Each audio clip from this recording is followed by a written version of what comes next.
요한복음 14장 신약 페이지로 172페이지입니다. 요한복음 14장 1절에서 7절까지 말씀입니다.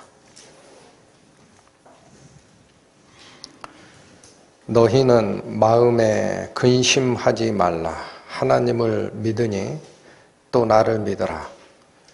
내 아버지 집에 거할 곳이 많도다. 그렇지 않으면 너희에게 일렀으리라.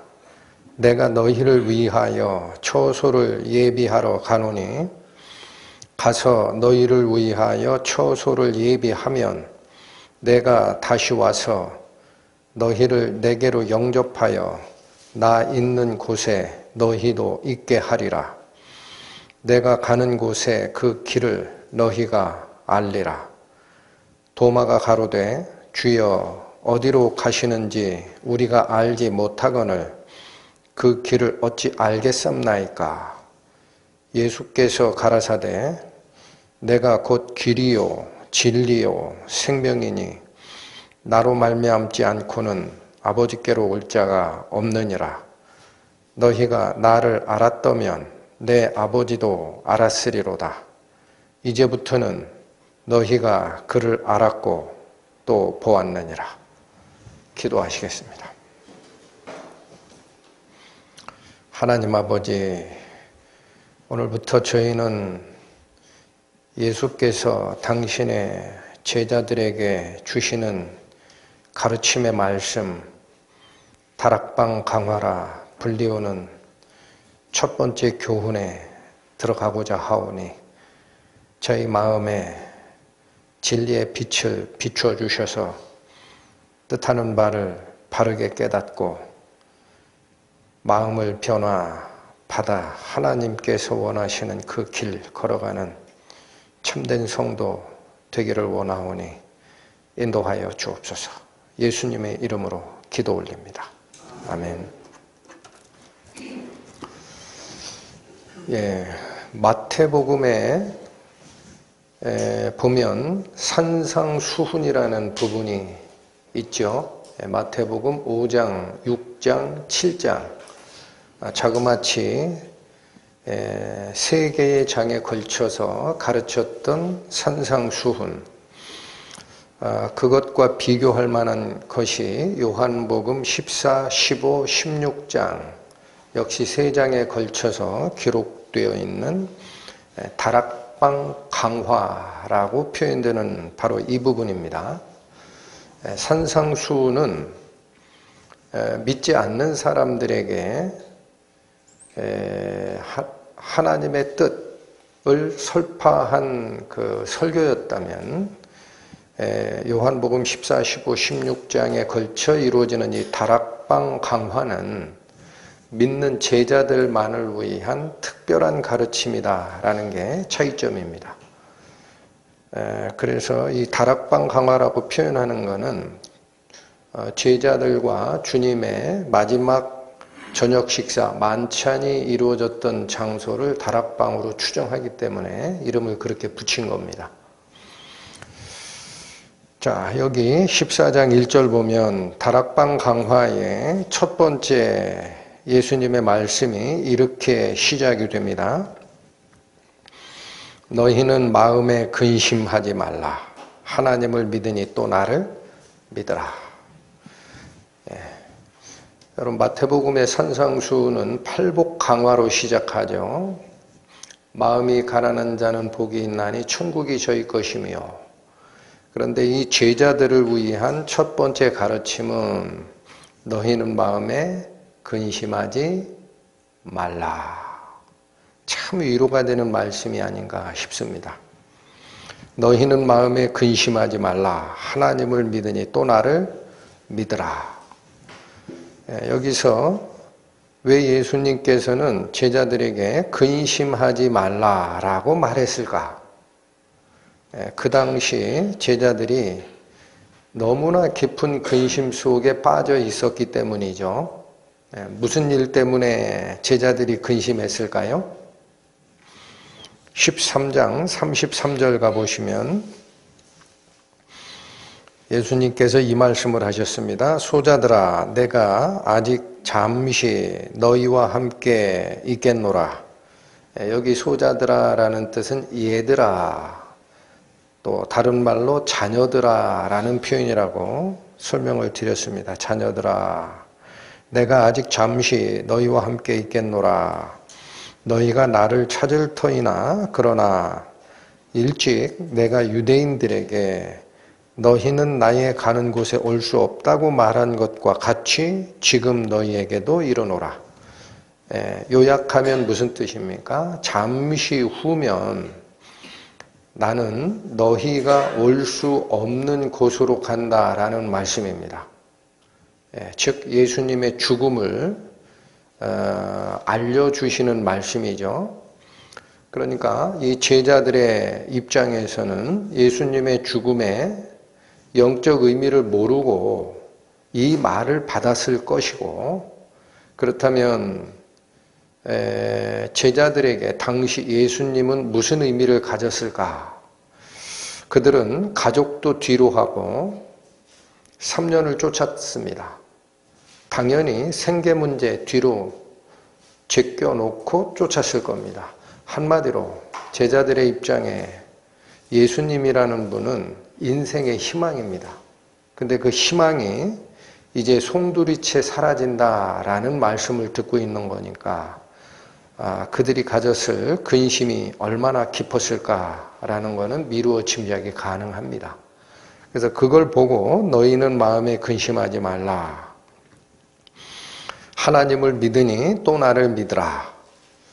이 말씀은 어떤 의미로 받아들일 수 있느냐면, 여러분 당시 유대인들이 하나님을 믿었죠. 근데 하나님을 보고 믿었습니까? 하나님이 안 보이는데도 믿었습니까? 안 보이는 하나님이지만 분명히 살아계시고 존재하심을 믿었습니다. 그런 것처럼이라는 거예요. 그런 것처럼 보이지 않는 하나님을 지금도 너희가 믿고 지금까지 살아왔지 않느냐. 그런 것처럼 내가 죽어서 너희들 눈에 보이지 않는 상태가 된다 하더라도 나는 사라진 것이 아니니 동일하게 믿음을 유지하라. 그게 하나님을 믿으니 또 나를 믿으라 라는 의미가 됩니다. 눈앞에서 예수님이 죽는다고 하니 사라지는 거죠. 그러나 하나님이 안 보이지만 존재하듯 나도 여전히 살아있을 것이니 걱정하지 마라. 2절 3절 갑니다. 내 아버지 집에 거할 곳이 많도다. 그렇지 않으면 너희에게 일렀으리라. 내가 너희를 위하여 처소를 예비하러 가노니. 여러분 2절이 예수께서 돌아가시는 그 일에 핵심이라는 거예요. 왜 죽어야 한다? 너희를 위하여 처소를 예비하러 하는 것이지 사라지는 게 아니다라는 거죠. 그리고 3절 가서 너희를 위하여 처소를 예비하면 내가 다시 와서 너희를 내게로 영접하여 나 있는 곳에 너희도 있게 하리라. 예수님이 죽어서 제자들 눈앞에 사라지는 것처럼 보이지만 다시 올 거다라는 겁니다. 예수님이 다시 오겠다. 자, 2절 3절의 전체적인 문맥은 제자들이 걱정했던 게 그거죠.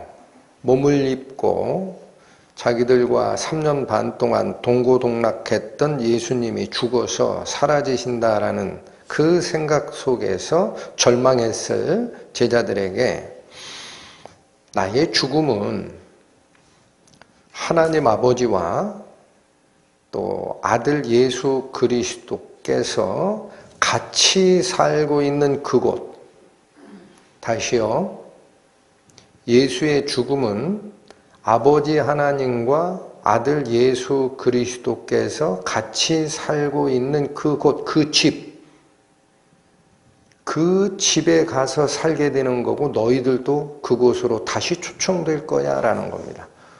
그러니까 여러분 이게 오늘날 삼차원 공간에서 몸을 입고 살고 있는 우리들의 입장에서도 교훈이 큽니다.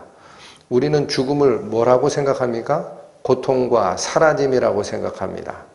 그러나 이곳에서 예수님은 죽음은 뭐라고 얘기를 하시는 거죠? 사라짐이 아니다. 사라짐이 아니다. 슬픔이 아니다. 어디로 가는 과정이다? 아버지 집으로 가는 과정이다. 할렐루야.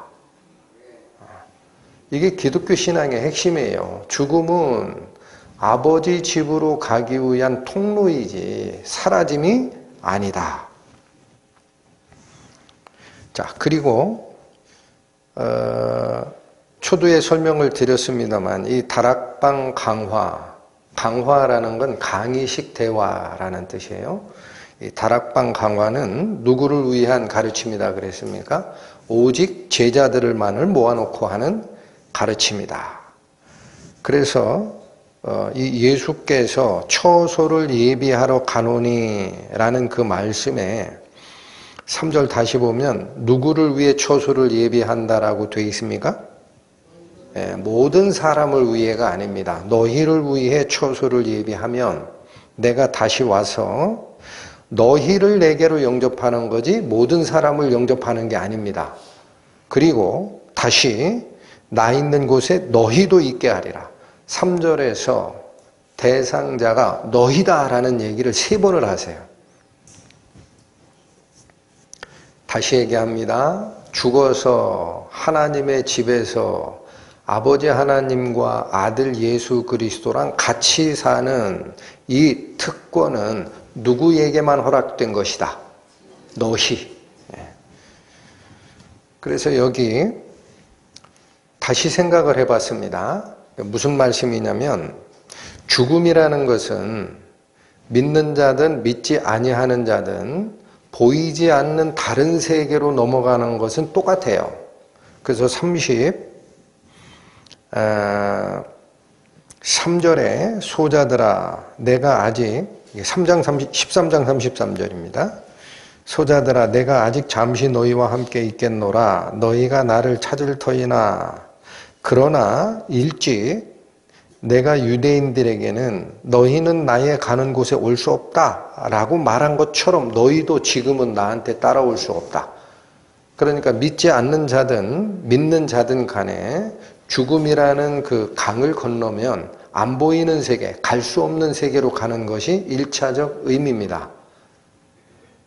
그러나 중요한 것은 믿는 자는 이 이별이 영원한 이별이 아니죠. 36절 갑니다. 13장 36절. 시몬 베드로가 가로되 주여 어디로 가시나이까? 예수께서 대답하시되 나의 가는 곳에 내가 지금은 따라올 수 없으나 후에는 따라오리라. 가서 만난다라는 거예요. 믿는 자들은 이 죽음에 의한 이별이 영원하지 아니하고 나중에 다시 만나게 될 것이다. 그런데 불신자들은 이 예수님이 가는 곳에 갈 수 없다라는 이 상태가 어떻게 말씀이 되어 있었을까요? 8장으로 갑니다. 요한복음 8장 159페이지 21절에서 24절 말씀을 봅니다. 다시 이르시되 내가 가리니 너희가 나를 찾다가 너희 죄 가운데서 죽겠고 나의 가는 곳에는 너희가 오지 못하리라. 이게 바로 일찍 유대인들에게 얘기했던 그 내용입니다. 예수님이 어디로 가시는데 믿지 않는 유대인들은 죄 가운데 살다가 죽겠고 나 가는 곳에는 너희가 오지 못할 거야. 22절 유대인들이 가로되 저가 나의 가는 곳에는 너희가 오지 못하리라 하니 저가 자결하려는가? 예수께서 가라사대 너희는 아래서 났고 나는 위에서 났으며 너희는 이 세상에 속하였고 나는 이 세상에 속하지 아니하였느니라. 자, 소속이 다르다라는 얘기입니다. 소속이. 이 땅에서 육체적인 생명으로만 태어났을 뿐, 다시요, 너희는 세상에 속하였고라는 게 그 말이에요. 육체적으로 이 세상에서 생명을 가지고 태어났을 뿐, 이 세상이 죄 속에 물든 세상이기 때문에 그 안에 살다가 죽는 것은 죄 안에서 살다가 죽는 겁니다. 근데 예수님은 이 세상에 속하지 않고 위에서 나왔다 그래요. 하늘에서 내려오신 분이에요. 그 소속이 달라요. 그래서 24절 이러므로 내가 너희에게 말하기를 너희가 너희 죄 가운데서 죽으리라 하였노라. 그러니까 여러분, 너희가 너희 죄 가운데서 죽으리라, 이 말은 어느 구절을 가져오신 거죠? 21절. 다시 이르시되 내가 가리니 너희가 나를 찾다가 너희 죄 가운데서 죽겠고, 요 말을 가져오신 거죠. 근데 그 죽겠고 뒤에 뭐라고 나옵니까? 나의 가는 곳에는 너희가 오지 못하리라. 그러니까 여러분, 여기 구분이 생깁니다. 죽음이 갈라놓지만 믿지 않는 자들에게는요, 죄 가운데 살다가 죽었기 때문에 예수님이 계신 곳에서는 올 수 없어요. 이유가 그거예요. 죄 가운데 살다가 죽었기 때문에 예수님이 가시는 곳에는 올 수 없어요. 24절 다시 보세요. 이러므로 내가 너희에게 말하기를 너희가 너희 죄 가운데 죽으리라 하였노라. 이게 핵심이다라는 거예요. 죄 가운데서 죽은 자는 예수님이 살아계실 그 하늘나라에 올 수 없다. 이게 핵심이다. 그래서 여전히 다시 이어집니다. 너희가 만일, 이 조건문입니다. 만일 내가 그인 줄 믿지 아니하면 너희 죄 가운데서 죽을 수밖에 없다. 예수님을 구세주로 알지 못하고 믿지 아니하는 자는 여전히 죄 가운데서 죽을 수밖에 없다. 여러분, 여기 이 말씀 예수님이 3번을 강조했습니다. 죄 가운데서 죽는 자들은 내가 가는 하늘나라에 못 쫓아온다. 그러면 구원받은 사람들, 아까 제자들에게는 지금은 너희가 나를 따라올 수 없으나 후에는 오리라 그랬죠. 그들은 어떻게 죽었길래 나중에 예수님을 쫓아갈 수 있을까요? 요한계시록 14장 414페이지로 가십니다.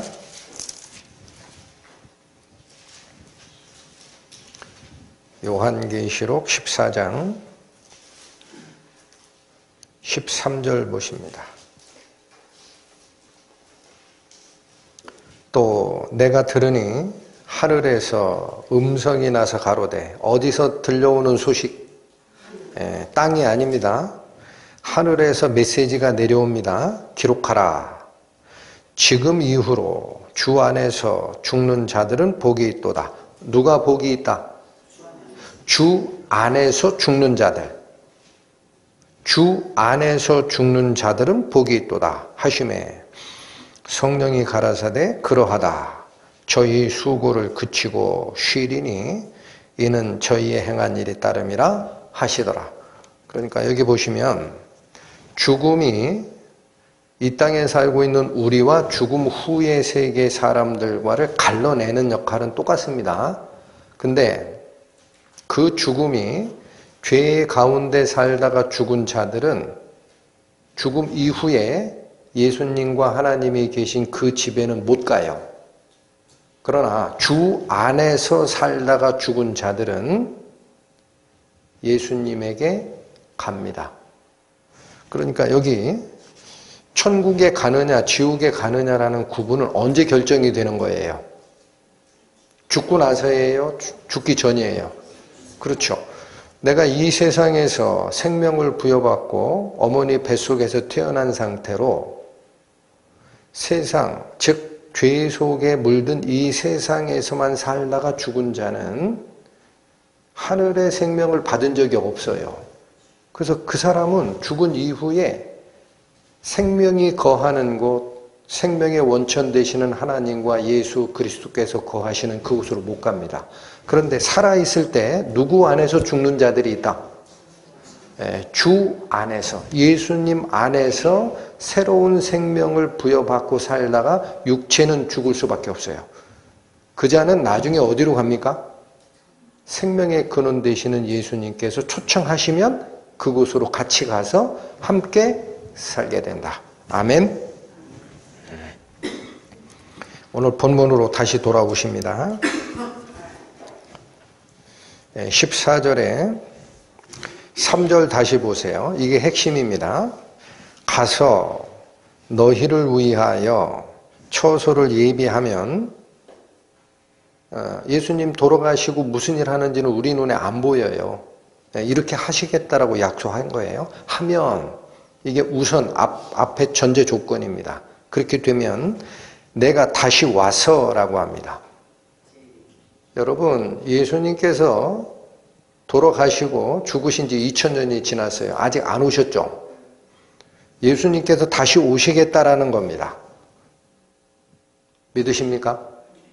이게 예수님의 재림을 믿고 있는 기독교 신앙의 또한 핵심입니다. 요즘은 예수님 안 오실 거예요 라고 얘기하는 사람들이 너무 많아요. 벌써 한 2년인가 제 기억에 교황께서 그렇게 얘기하셨어요. 예수님은 안 오실 모양이다. 2000년간 안 왔는데 오시겠나? 우리가 다른 헛신앙을 믿고 있는 게 아니야. 의심들어. 이런 얘기예요. 여기 예수님 제자들에게 마지막 할 때 내가 다시 온다 그랬어요? 안 온다 그랬어요? 네. 하나님께는 우리의 천년이 하루 같아요. 하나님 그렇게 오래 지체하시는 거 아닌 걸 받아들이시기 바랍니다. 지금 이틀 지났어요. 하나님한테. 뭐가 바쁘다고 그래? 2000년? 이틀 됐다고요. 하늘의 세계에서. 자, 그런데 바로 2절과 3절 예수님께서 죽어 아버지 집, 하나님 아버지 집에 가서 하는 일이 너희가 거할 거처를 준비하러 가는 거고, 그 거처가 준비가 되면 내가 다시 올 거야. 그래서 너희를 다시 데려다가 같이 살 거야 라고 했던 이 맥락, 2절과 3절이 여기 분명히 다시 와서 이런 일을 할 거야 라는 말을 하는데도 많은 분들이 이 2절과 3절을 실제 예수님의 재림과 관계없이 해석을 합니다. 저는 그게 안타까워요. 자, 이 맥락에 아주 그대로 일치되는 곳이 한 곳이 있습니다. 어디로 가시느냐? 데살로니가 전서로 가십니다. 신약 332페이지 표시해 주시죠. 데살로니가 전서 4장 13절에서 17절까지 보겠습니다. 형제들아, 자는 자들에 관하여는 너희가 알지 못함을 우리가 원치 아니하노니. 이건 무슨 뜻이에요? 알지 못함을 원치 아니하노니. 이중 부정이죠. 이건 강한 긍정입니다. 꼭 좀 알았으면 좋겠다. 그렇다면 이 자는 자들이라는 게 뭐예요? 육체가 죽은 자입니다. 여러분, 영혼은 사라지지 않습니다.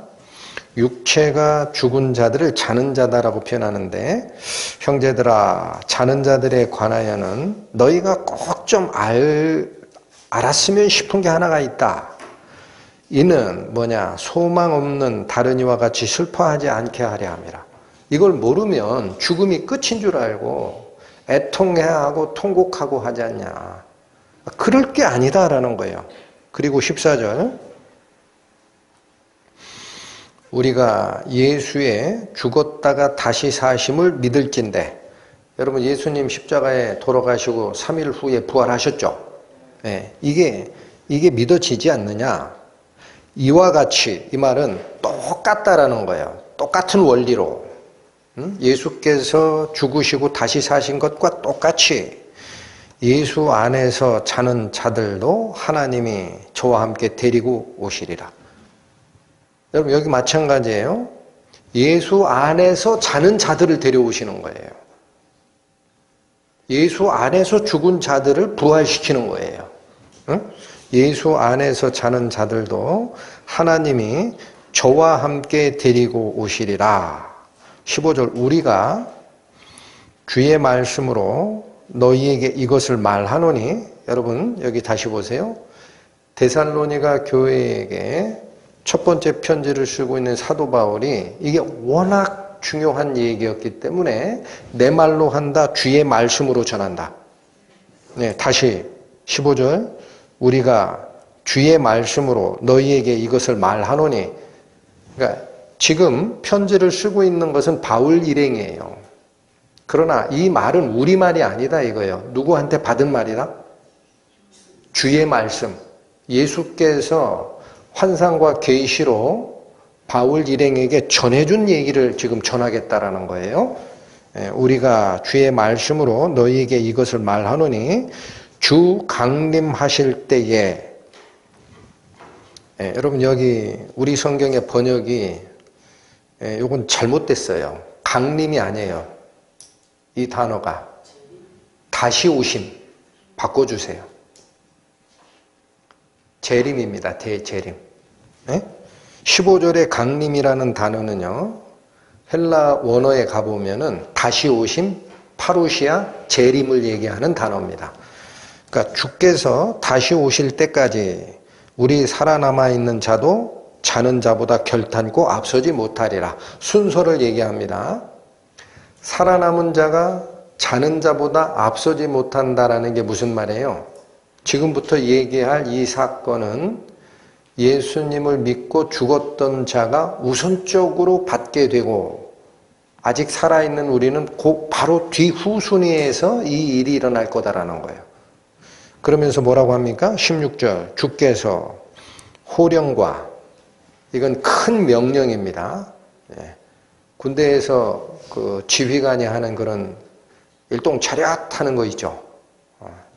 이게 호령이에요. 큰 소리의 명령과 천사장의 소리와 하나님의 나팔로, 이게 뭐냐? 하나님께서 명하시면 하늘에 있는 천사들이 움직입니다.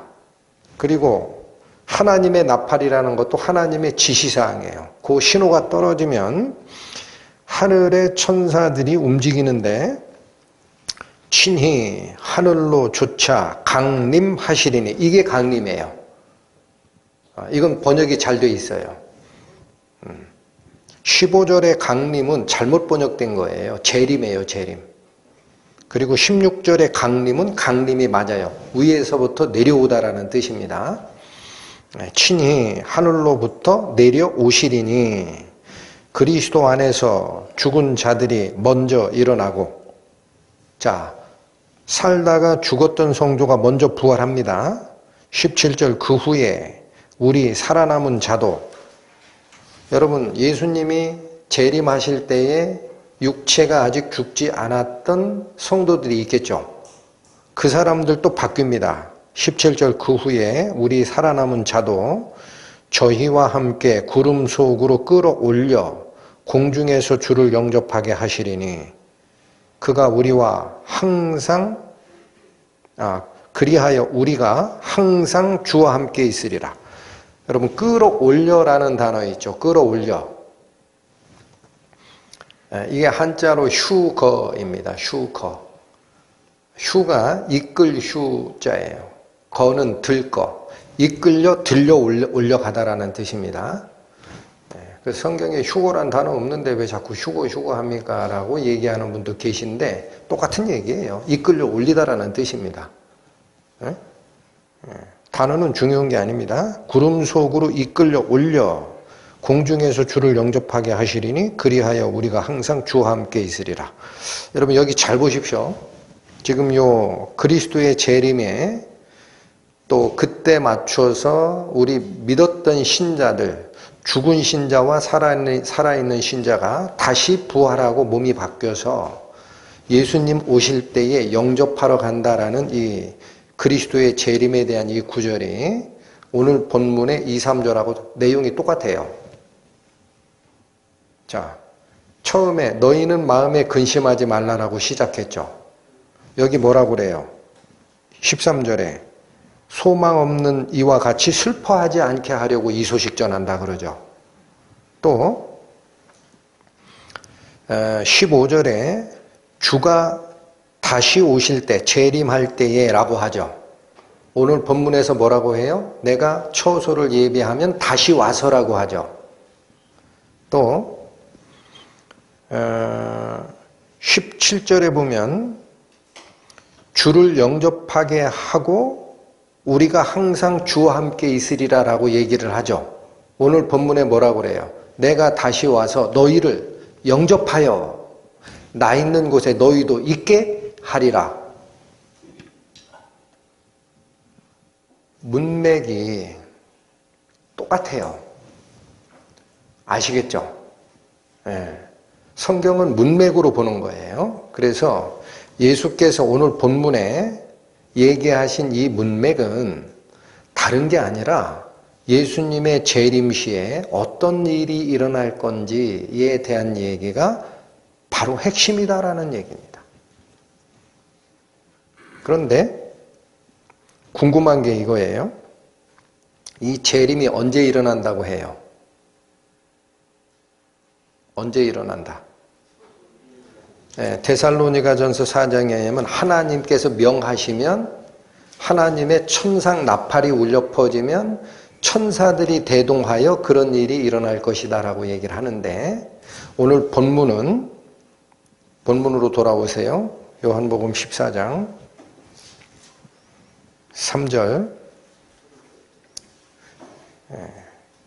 가서 너희를 위하여 처소를 예비하면 내가 다시 와서 자 언제 오신다고요?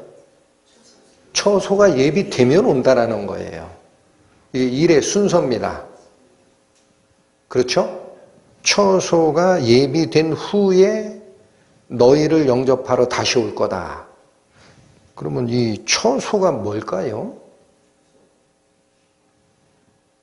예? 처소가 뭐예요? 하늘나라에 올라가서 우리가 살 집 얘기하는 거예요?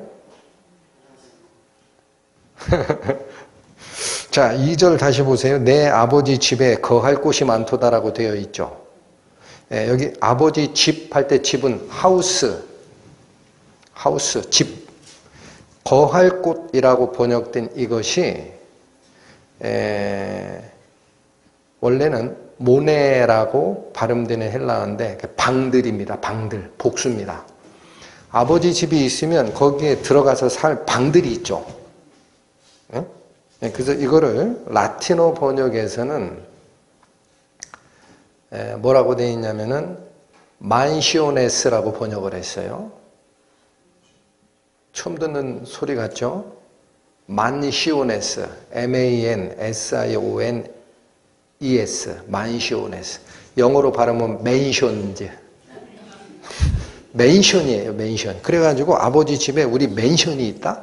이렇게 얘기하시는 분들, 그게 아닙니다. 그 얘기를 하는 게 아니에요. 그 집을 지어놓으면 너희를 다시 부르러 내가 다시 올 거야 라는 얘기를 하시는 거냐 이거죠. 3절이 처소가 뭘까? 처소. 고린도전 후서 갑니다. 290페이지 가보세요. 고린도 후서 5장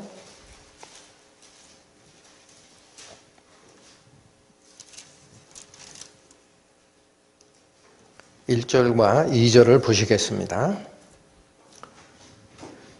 고린도 후서 5장 1절 만일 땅에 있는 우리의 장막집이 무너지면 여러분 장막집이라는 건 천막이죠. 천막은 내가 살고 있는 그 항구적인 집입니까? 임시 거처입니까? 그렇죠. 어디 놀러 가서 천막 치고 살죠. 예, 이 장막집이라는 게 천막이는 거예요. 그러니까 천막집이 무너진다라는 게 무슨 말? 우리는 이 땅에 사는 것을 나그네 인생이라고 합니다. 길 가는 나그네가 잠시 거하는 곳인데 그때 우리 영혼이 기거하는 이 집이 있어요. 집. 그걸 우리 몸이라고 그래요. 그래서 여기 만일 땅에 있는 우리의 장막집이 무너지면이라는 거는 우리 육체가 죽으면 그런 얘기예요.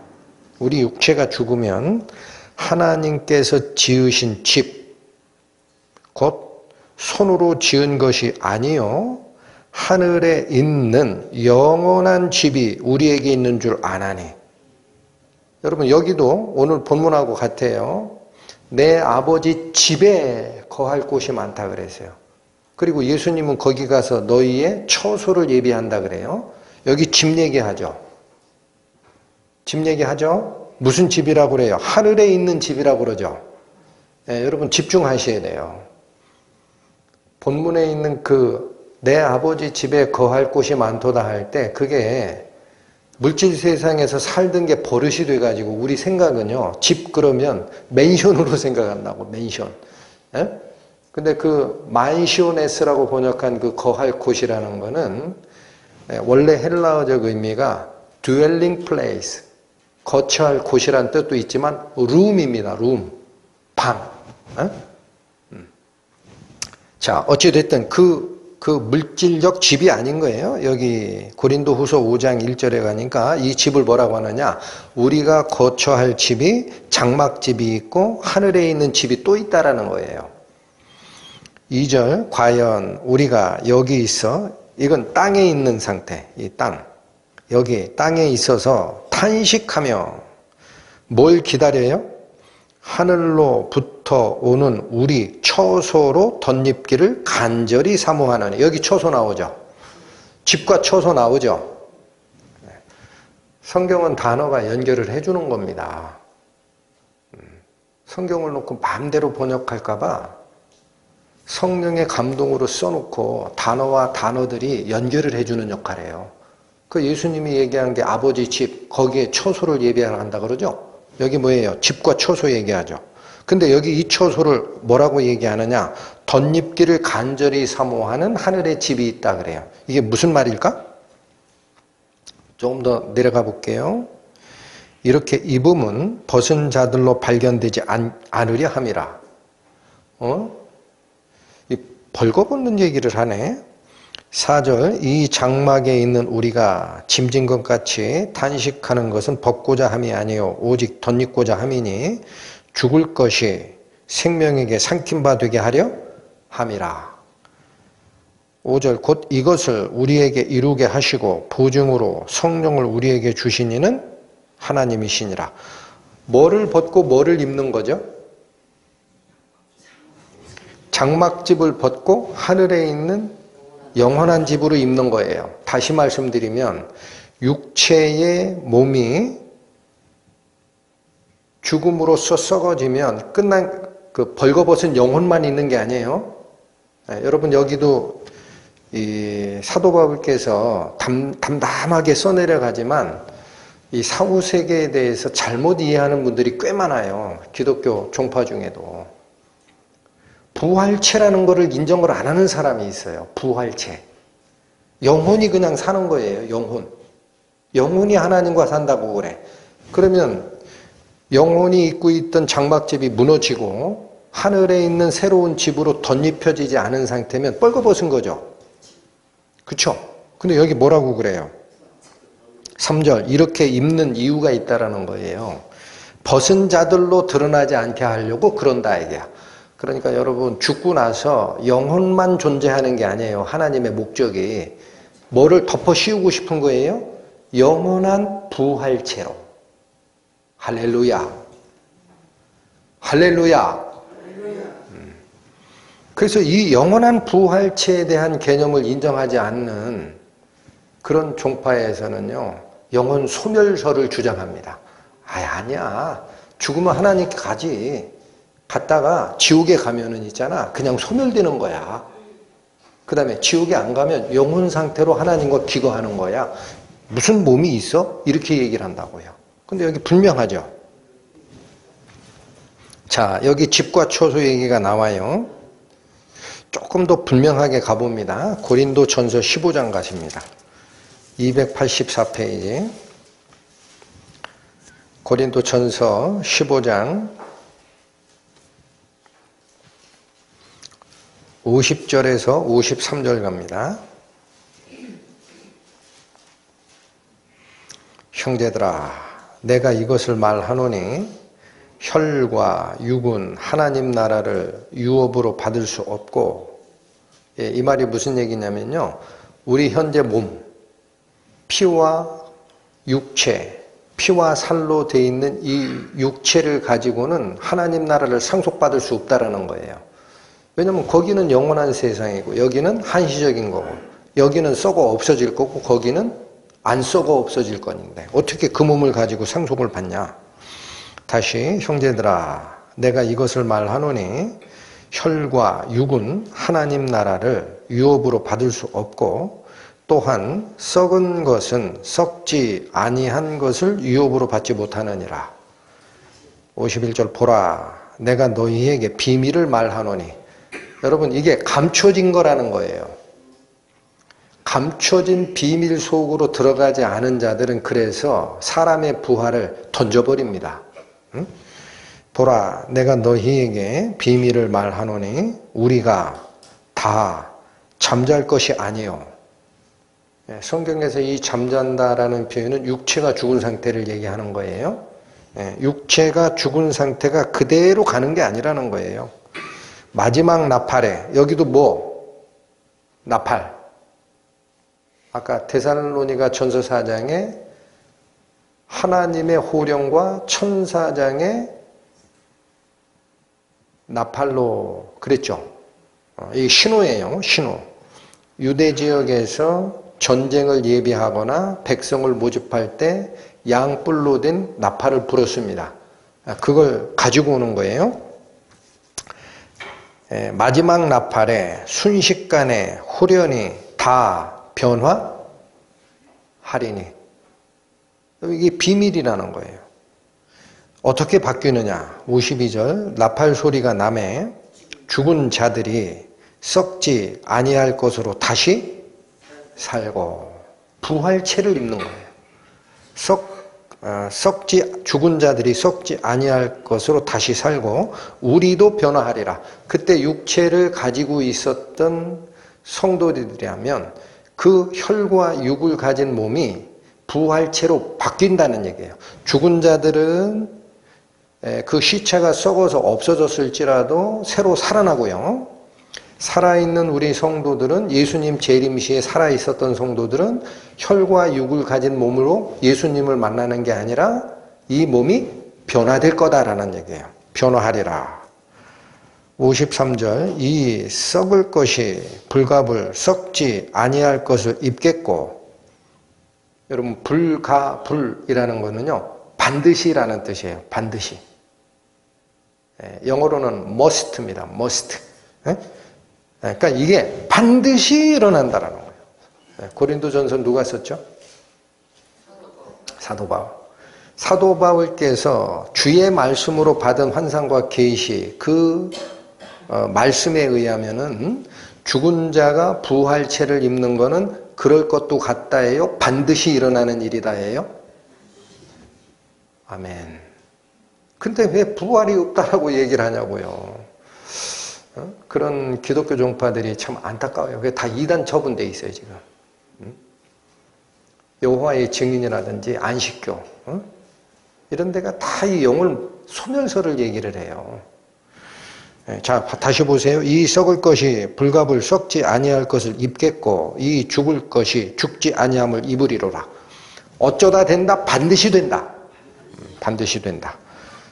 그러니까 이 처소, 아까 고린도 후서 5장에서 얘기하는 우리의 장막집이 무너지면 하늘에 영원한 집이 있는 줄 아나니.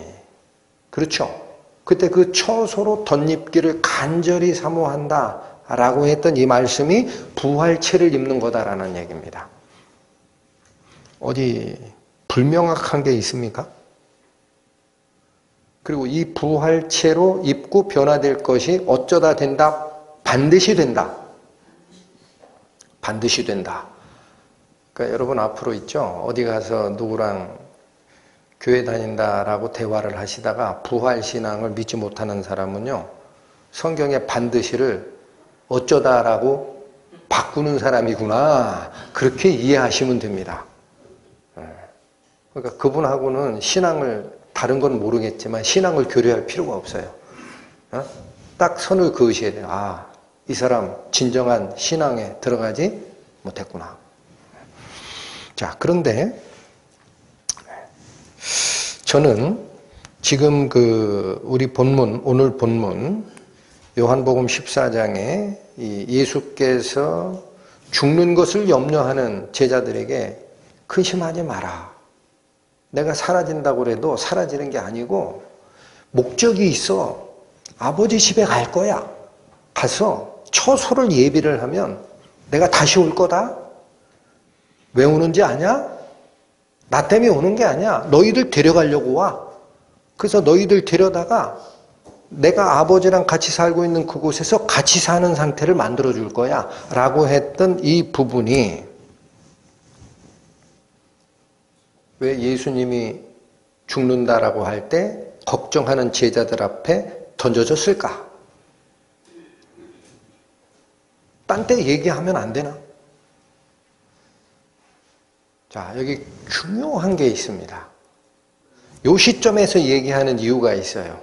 그게 뭐냐면 예수의 부활이 없으면 우리의 부활도 없습니다. 다시요. 예수의 부활이 가짜면 우리의 부활도 가짜입니다. 그래서 예수님께서는 진작에 제자들한테 뭐라고 했느냐?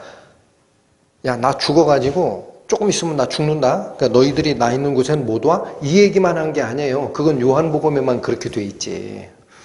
다른 복음서에 가면은요, 죽는다라는 얘기만 한 게 아니에요. 뭐 한다? 죽고 부활한다. 정말요? 마태복음 17장 가보시죠. 신약 29페이지입니다. 마태복음 17장 22절 갈릴리에 모일 때에 예수께서 제자들에게 이르시되, 여기 참고로요, 갈릴리에 왜 모였느냐면 이제 예루살렘으로 올라가자 하고 출발하는 그 시점이에요. 예루살렘에 올라가면 예수님이 어떻게 되죠?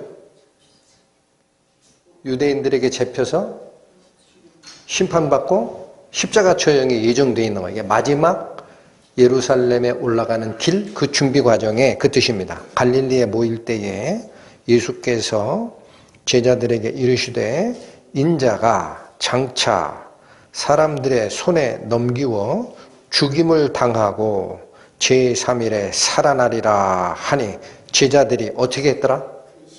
오늘 본문하고 똑같은 거예요. 제자들이 심히 근심하더라. 그럼 여기 보십시오. 예수님께서 죽을 것만 예언하셨습니까? 죽음이 끝이 아니야. 3일 후에 다시 부활할 거야. 이 말씀까지 하셨나요? 후자죠. 한 번 더 26장 마태복음 26장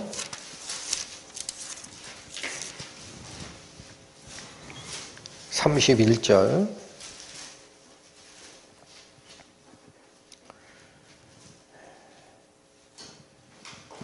때에 예수께서 제자들에게 이르시되 오늘 밤에 너희가 다 나를 버리리라.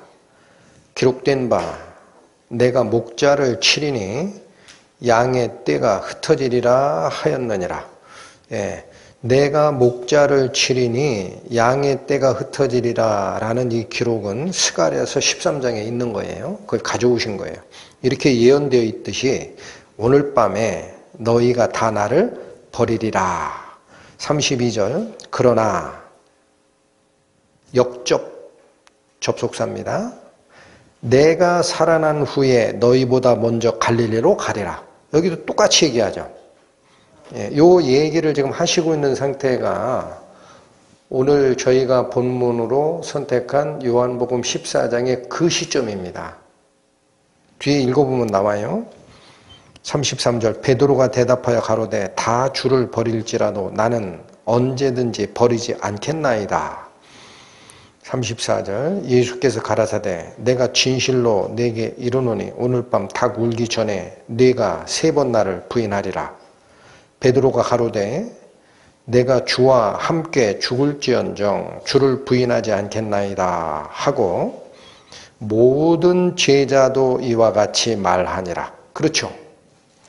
그러니까 예수님께서 돌아가실 것을 선언하신 내용을 요한복음에서는 우리가 살피는 본문처럼 얘기를 하지만 마태복음에 가보니까 이런 얘기들을 하셨던 거예요.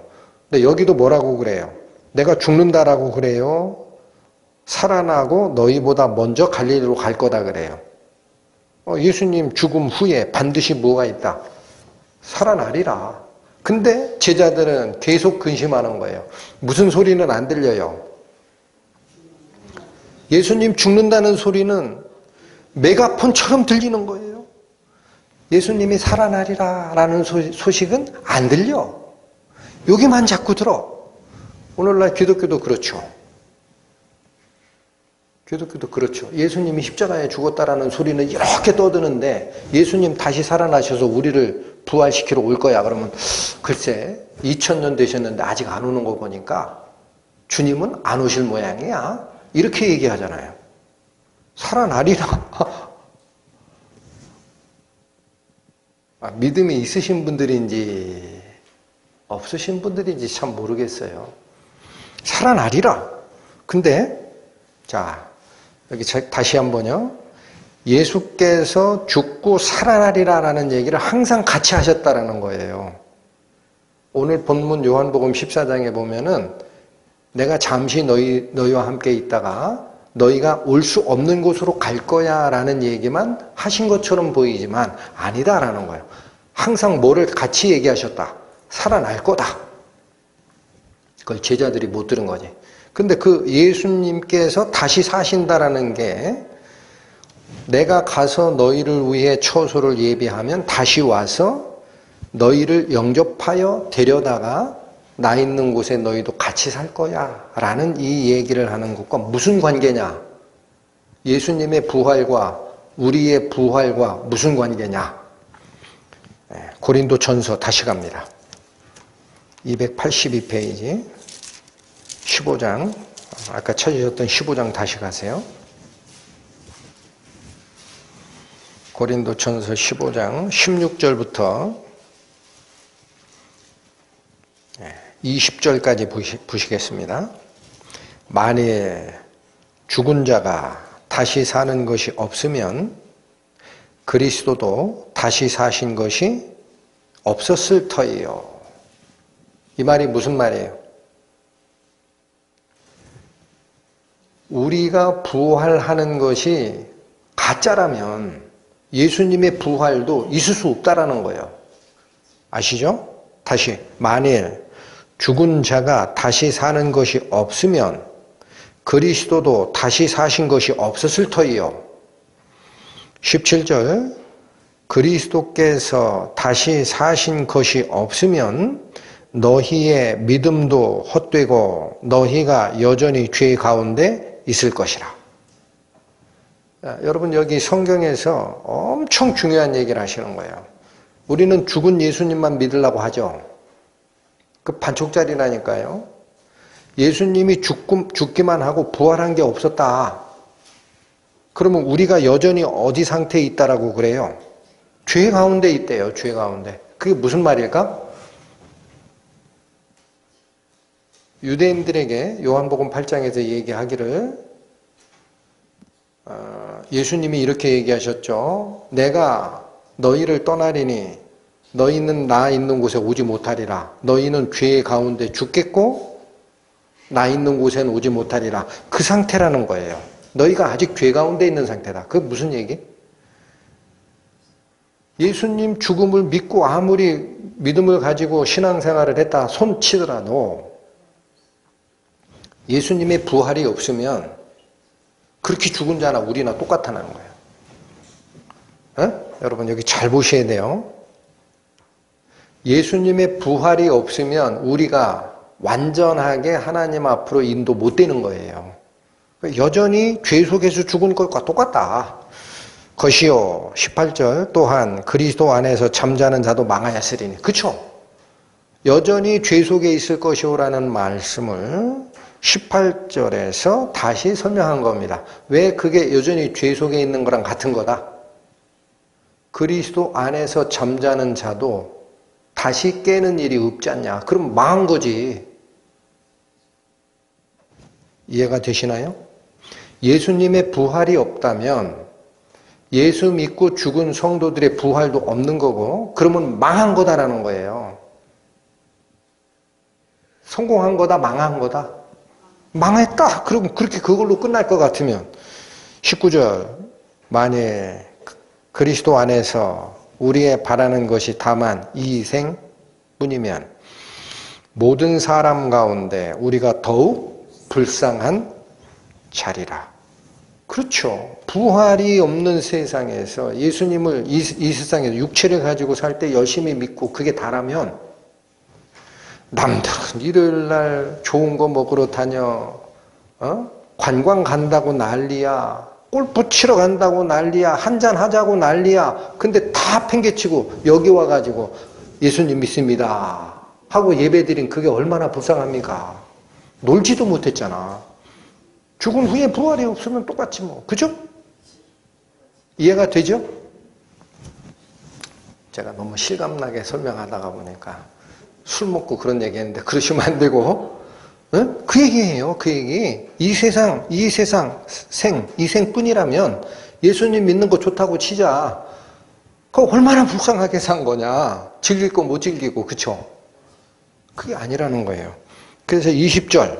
자, 그러나 그걸로 끝나는 게 아니다. 그러나 이제 그리스도께서 죽은 자 가운데서 다시 살아. 이게 뭐예요?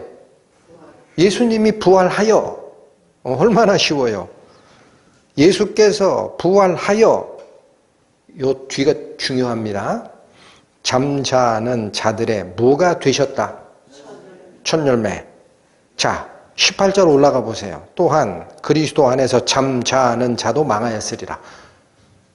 예수님의 부활이 없다면 예수 믿고 살다가 죽은 자, 이게 그리스도 안에서 잠자는 자예요.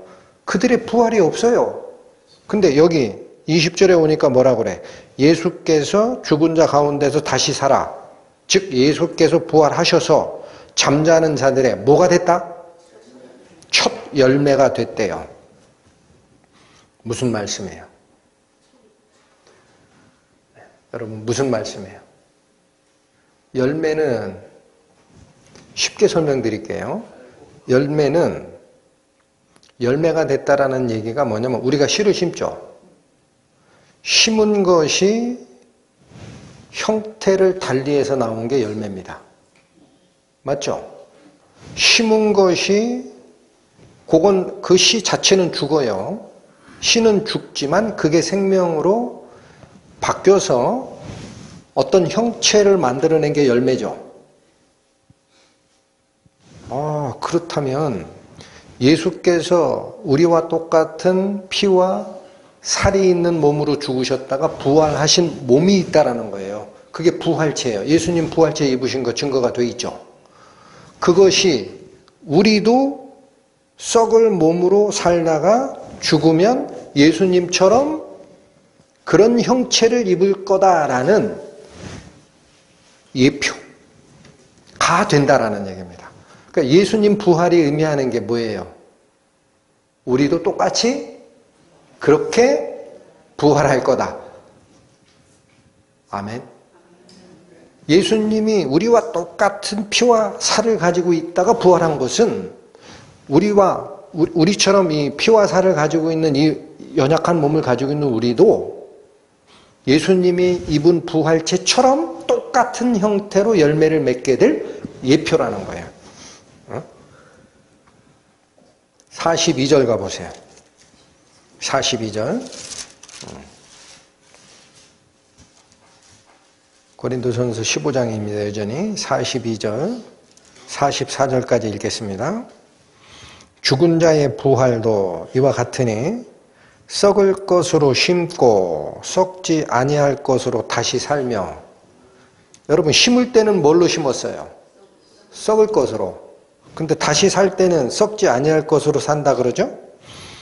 43절, 욕된 것으로 심고 영광스러운 것으로 다시 살며.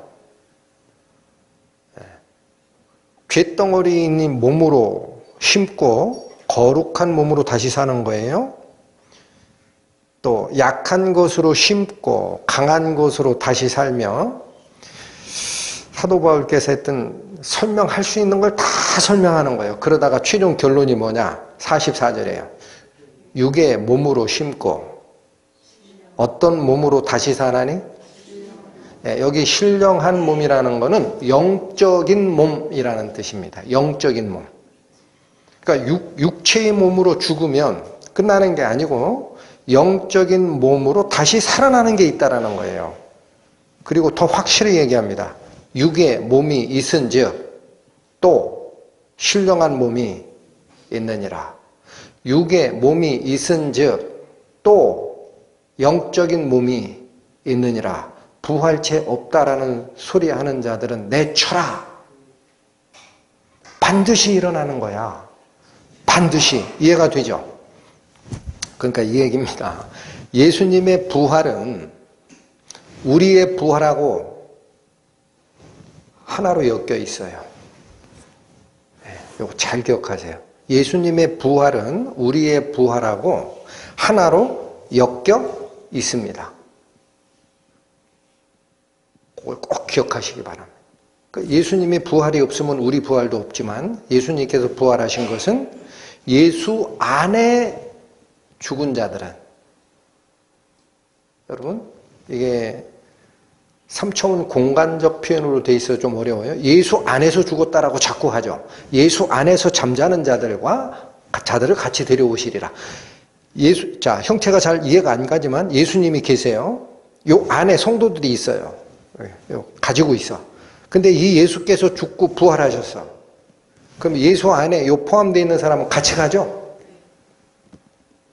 응? 예수님이 떨어뜨리고 가지 않는 한 예수 안에 있는 사람은 같이 올라가죠? 똑같다는 얘기예요. 연결되어 있다. 얼마나 더 쉽게 설명합니까? 성경 말씀이. 저만 쉽나? 그래서 본문으로 오세요. 본문으로 2절 3절 다시 읽고 갑니다. 내 아버지 집에 거할 곳이 많도다. 그렇지 않으면 너희에게 일렀으리라. 내가 너희를 위하여 처소를 예비하러 가노니 가서 너희를 위하여 처소를 예비하면 내가 다시 와서 너희를 내게로 영접하여 나 있는 곳에 너희도 있게 하리라. 지금까지 제가 증거해드렸던 이 과정, 예수의 부활이 우리의 부활, 이 썩을 몸이 죽으면 영원한 영적 몸으로 반드시 입는 거야. 이 소망이 뭐라고 그랬어요? 벗고자 함이 아니요 덧입고자 함이니 이는 벌거벗은 자로 드러나지 않게 하려 함이라. 달랑 영혼만 하나님 나라에 가는 게 아닙니다. 거룩한 몸으로 입고 가는 거예요. 알아들을 만큼 얘기한 거예요. 압축돼 있지만. 그러니까 4절 예수님이 이 말을 하세요.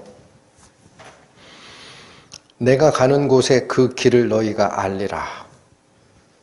이게 이제 다른 말로 표현하면 내가 어느 곳으로 가는지 그 길을 너희가 알리라 라는 뜻이에요. 지금 예수님이 죽어서 딴 곳으로 간다. 너희는 못 쫓아오는 곳으로 간다. 라고 근심을 하니까, 그 말을 듣고 근심을 하니까 예수님께서 아니야. 이렇게 하려고 가는 거고 나중에 너희를 다시 부를 거야. 라는 얘기를 다 설명하셨잖아요. 그러니까 내가 가는 그 장소에 어떤 방법으로 가는지를 너희가 이제 알겠느냐라는 거예요. 이 말이. 자, 다시. 알리라라고 돼 있는 거 있죠. 원래 헬라어 원문에 가보면은요, 이 알리라가 현재형이 아니라 완료형으로 남아있어요. 완료형. 그럼 무슨 뜻이에요? 알고 있다라는 거예요. 이미. 그렇다면 이게 뭐냐면 시제의 개념이 아니고요. 확정적 완료형이라고 합니다. 확정돼 있다라는 거야. 내가 위에서 설명한 이 내용 너희가 확실히 알면 내가 어느 곳으로 가고 그 길이 어떻게 열리는지를 너희가 이제는 알겠느냐라는 거예요.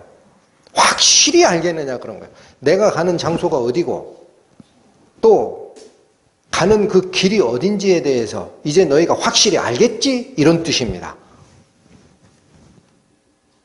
알았을까요? 몰랐을까요? 자, 그래서 이 4절에 이 말씀을 하신 것도요. 사실은 이게 13장 후반하고 연결되는 거거든요.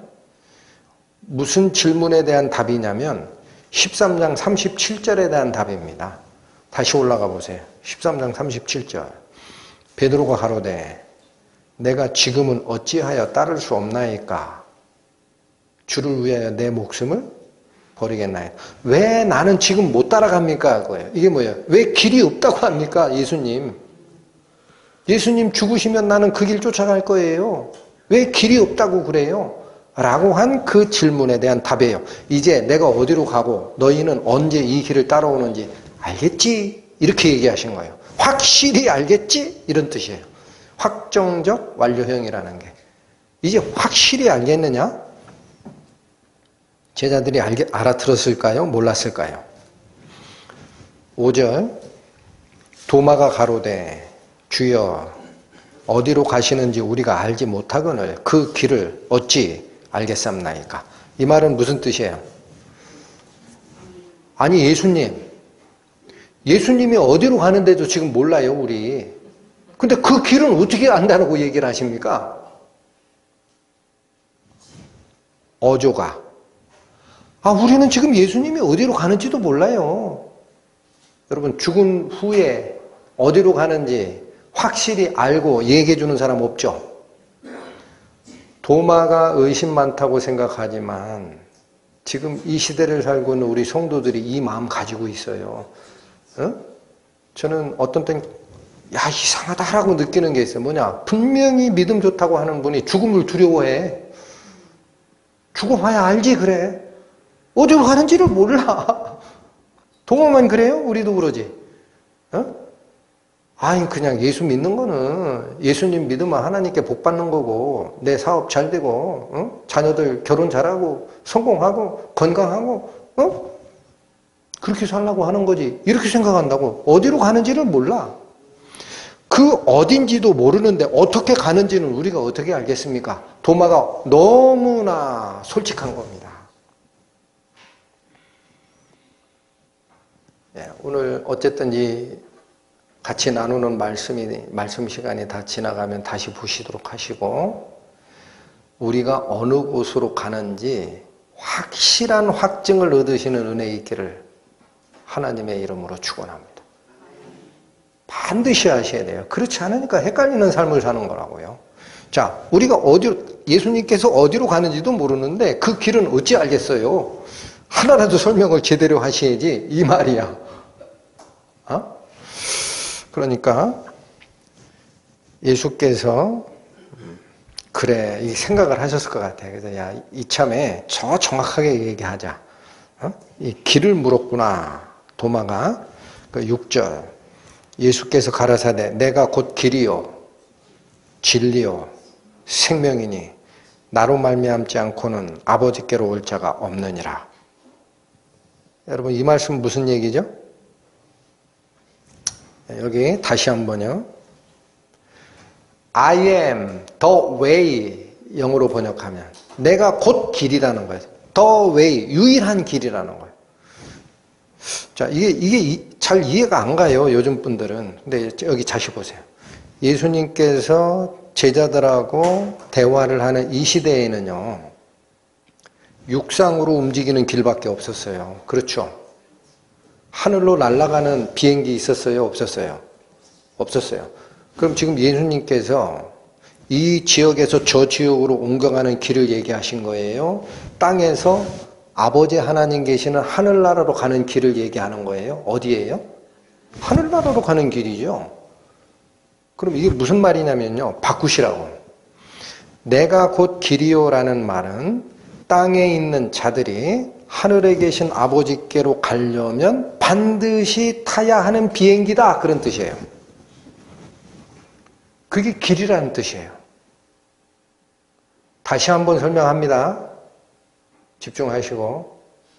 여기서 미국 가야 돼요. 내가 비행기표 예약했어요. 다 해놨어. 그런데 막상 탑승 시간에 비행기 안으로 들어가지 않았어. 나는 미국에 가요, 못 가요? 그거구나. 그러니까 이 부활과 들림에 관련돼서는 전부 다 쓰이는 단어가 있습니다. 뭐라고 그래요? 계시록에서 지금 이후로 주 안에서 죽는 자에게 복이 있으리라. 어디서 죽어야 돼요? 또 예수 안에서 자는 자들도 하나님이 저와 함께 데리고 오시리라. 어디서 자야 돼요? 유대인들에게 얘기할 때는 내가 가는 곳에 너희가 오지 못하리라. 너희는 너희 죄 속에서 죽겠고 나 있는 곳에서는 못 온다. 그들은 예수님 안에서 죽었어요? 세상 속에서 죽었어요? 자, 성경 말씀이 가지고 있는 핵심 요소가 이겁니다. 우리가 왜 부활할 수 있느냐면 예수 안에 있기 때문에 부활하는 거예요. 예수 밖에 있으면 안 돼요. 이해되셨죠, 이제? 3차원 공간으로 얘기하는 거예요, 예수님이. 내가 곧 길이요라는 얘기는 내 안에 있지 아니하면, 비행기를 타질 아니하면 내가 비행기야, 비행기. 내 속에 같이 있지 아니하면 하늘나라는 못 와. 아무리 예약해도 안 돼. 아무리 알고 있어도 안 돼. 그 안에 있어야 돼. 그게 곧 내가 길이요라는 뜻입니다. 진리요. 길이라고 한 번만 얘기하면 되지 왜 진리라고 할까? 지나갔던 얘기를 다 다시 복습해 주는 거예요. 이 짧은 한마디에. 진리가 뭡니까? 진리가 뭡니까? 바뀌지 않은 원리? 그런 건 사전적 단어고요. 예수님이 얘기한 진리가 뭔가를 봐야죠. 뭐가 진리라고 했을까? 8장. 가보세요. 요한복음 8장 31절부터 봅니다. 그러므로 예수께서 자기를 믿은 유대인들에게 이르시되 너희가 내 말에 거하면, 여기도 거하면이라고 쓰죠. 그 안에 살면이라는 거예요.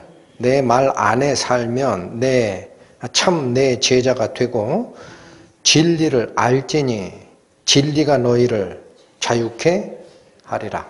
예수님이 얘기하신 진리라는 거는요, 자유케 하는 능력입니다. 변하지 않은 원리 그런 게 아니고요. 학문적인 원리 그게 아니고.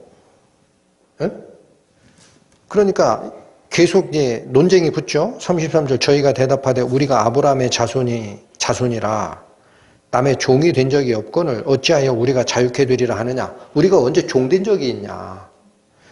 34절 예수께서 대답하시되 뭐라고 얘기해요? 진실로 너희에게 이르노니 죄를 범하는 자마다 뭐의 종이라. 그러면 이 대화의 핵심이 뭡니까? 죄를 짓고 살면서 죄의 속박으로부터 벗어나지 못한 것은 죄의 종이에요. 그러면 진리가 너희를 자유케 하리라라는 말은 무슨 뜻이에요? 진리가 오면 죄의 속박에서 벗어난다라는 거예요. 그러니까 죄의 속박에서 죽은 자처럼 너희가 죄 속에서 죽으리라 한 그 영역이 아니라 진리 안으로 옮겨진 겁니다. 맞죠? 그럼 진리가 뭐길래 죄의 책임으로부터 자유를 준다고 할까? 이 진리가 뭘까? 36절 가세요. 그러므로 아들이 너희를 자유케 하면 너희가 참으로 자유하리라. 진리가 누굽니까? 하나님의 아들이 오셔서 너희의 죄 문제를 죄의 속박으로부터 해방시키는 일이 있다라는 거예요. 그러니까 부활, 이 길, 예수께서 가셨던 그 길, 응? 그 얘기를 하면서 예수님이 왜 다시 진리라는 말을 꺼냈을까? 여러분, 하늘 아버지께로 가려면 어디 안에서 죽는 자는 못 가요? 죄 안에서 죽는 자는 못 가요. 예수 안에서 죽는 자만이 가요. 그렇죠? 그러니까 죄 안에서 죽는 상태가 되면 안 되니까 해방받는 자만 가는 거지. 아, 이게 같은 얘기를 하시는 거구나. 성경에서. 그렇죠. 그러니까 길이라는 얘기를 어디로 바꿔내시는 겁니까? 예수님 안으로 들어와서 자유를 얻는 자만 가는 거야. 그 얘기를 한 거예요. 자, 생명인이라는 말은 뭡니까? 이건 더 쉽게 얘기한 거예요. 더 쉽게. 여러분, 요한복음 5장 보세요.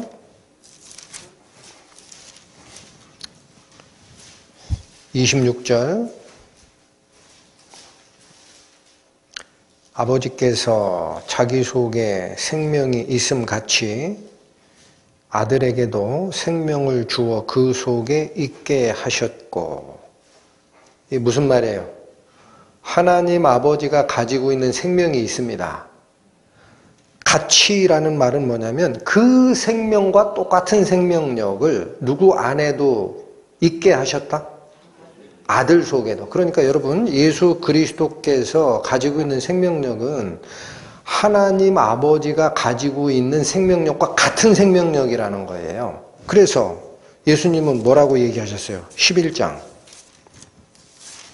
25절. 요한복음 11장 25절. 예수께서 가라사대 나는 부활이요 생명이니 나를 믿는 자는 죽어도 살겠고 무릇 살아서 나를 믿는 자는 영원히 죽지 아니하리니 이것을 네가 믿느냐? 점점 확실해져요. 내가 하늘로 올라가는 길이다. 내 안에 하늘로 올라가는 이동수단인 비행기를 타지 아니하면 갈 방법이 없지 않느냐. 그렇듯이 내 안에 있어야 되는 거야. 그 다음에 이게 진리다라는 말은 무슨 뜻이다? 죄의 종에서 해방을 받은 상태여야 하늘나라로 간다라는 뜻이고, 생명이니라는 말은 뭐다? 내가 곧 부활이요 생명이니 나를 믿는 자만이 부활을 할 거다라는 얘기. 뭐가 어려워요? 오늘 본문으로 다시 오십니다. 요한복음 14장 6절. 예수께서 가라사대 내가 곧 길이요 진리요 생명이니 나로 말미암지 않고는 아버지께로 올 자가 없느니라. 그래서 여러분, 하나님을 믿는다고 하는 종교가 세 개가 있습니다.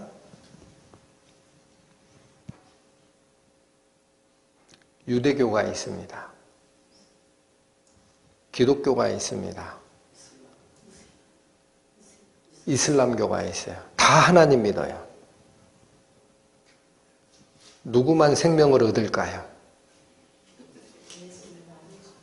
질문하셔야 돼요. 예수님이 배제된 하나님의 생명에 접근하는 길은 없어요. 아멘. 예수만이 길이에요. 예수가 실패한 선지자라고 하는 그래서 이슬람교에는 진리가 없어요. 예수님을 받아들이지 아니하는 유대교도 율법적 하나님만 섬겼지 길이 없어요. 아멘. 반드시 예수님을 통해서 가야 되는 겁니다. 그분이 곧 하나님의 생명을 가지고 이 땅에 내려오셨다가 우리에게 생명의 씨를 뿌리시고 내가 너희들을 다시 인도하여 부활체를 입은 후에 하늘나라 아버지께로 인도할 거야 라고 약속하셨던 예수님의 생명을 받은 자들만이 가는 겁니다. 7절. 너희가 나를 알았다면 내 아버지도 알았으리로다. 자, 요 전반부의 말씀은 이 얘기입니다. 나를 알았다면 내 아버지도 알았으리로다라는 것은 예수님을 모르고는 아버지를 알 방법이 없다라는 거예요. 머리로만 아는 거예요. 여기 앞에 예수님을 나를 알았다면이라는 이 알았다면, 알다라는 동사는 체험적으로 알다라는 기노스코라는 단어를 씁니다. 예수님을 체험하지 않고는, 다시요, 예수님을 문자적으로, 문구적으로 이해하는 게 아닙니다. 안 됩니다.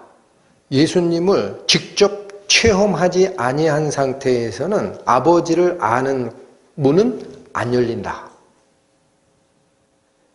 예수님을 직접 체험한 자만이 아버지를 알게 된다. 그러니까 뭐라고 합니까? 이제부터는, 여러분, 이제부터는 이라는 말이 뭐예요? 예수님의 죽음과 부활 이후부터는, 계시록 14장에도 그렇죠. 지금 이후로 주 안에서 죽는 자들은 복이 있다. 그 지금이 뭐예요? 예수님의 죽음과 부활 이후. 아시겠죠? 우리 사람의 시간을 얘기하는 게 아닙니다. 인류 역사에 결정적 시기가 있어요. 결정적 시기, 예수님이 오신 시기, 뭐 때문에 왔는지, 그 일이 있고 난 후부터는 너희가 하나님을 알았고 또 본 거와 같다. 예수님을 알면 하나님을 안 것이고 예수님을 본 것은 하나님을 본 것과 같다. 왜? 모든 생명과 부활의 원리가 예수 그리스도 안에 있기 때문에. 할렐루야. 오늘 같이 상고하신 이 부활 소망은 기독교 신앙의 핵심 중의 핵심입니다. 이게 빠진 것은요, 기독교가 아니에요. 신앙이 아닙니다. 종교입니다. 그래서 저희는 이 도마가, 의심 많은 도마가 다시 묻는 이 모습을 보고 사람의 속성이 원래 그래요. 참 저 제자는 왜 이렇게 의심이 많아? 이렇게 약간 하대하고 하는 속성이 강한데 저는 반대로 봐요. 반대로. 도마가 우리입니다. 그럼 우리가 지금도 우리 신앙의 목적지가 이 세상인지 하늘나라인지를 좀 구분 못하는 분들 많아요. 아닌 분들은 감안해서 들으시고, 제가 보기에 많아요. 왜 많다고 보느냐? 예수님 믿는다고 하는데 죽음이 자기에게 다가오면 두려워해요. 그렇죠? 그게 죽음이 오면 두려움입니까? 기쁨입니까? 내가 내 목숨을 자르는 것은 죄죠. 그러나 하나님께서 내게 허락한 천수가 다 끝났다 그러면, 그래서 죽음이 온다 그러면 죽음이 두려움입니까? 기쁨입니까? 기쁨이죠. 어디로 가는 문이 열렸으니까. 아버지 집으로 가는 문이 열렸으니까. 할렐루야. 전에 몇 주 차인지 기억이 안 납니다만, 저 멀리 배는 나의 시온성 노래 한번 거기 붙여드린 적 있죠? 저 멀리 배는 시온성, 거룩한 곳 아버지 집. 내가 가고 싶은 그곳에 가려고 밤을 새웠네, 그러죠? 그런 믿음과 소망이 실제가 되는 은혜가 있기를 바라면서 마치도록 하겠습니다. 기도하십니다. 하나님 아버지, 예수 그리스도의 죽음이 3차원 공간에서 육신적 눈으로 바라보는 제자들의 눈에는 사라짐이고 희망의 소멸로 보였겠지만, 예수님께서는 아니다 얘들아, 내가 죽는 것은 너희들을 위한 부활의 길을 여는 것이다 라고 말씀하셨음을 배웠습니다. 부디 이 부활 소망을 가슴에 안고 거룩하신 아버지의 집 그곳을 향하여 마음을 다하고 이 땅에 소망을 두지 않는 성도로서 살아가기를 원하오니 은혜를 더하여 주시고 힘도 더하여 주옵소서. 예수님의 이름으로 기도 올립니다. 아멘.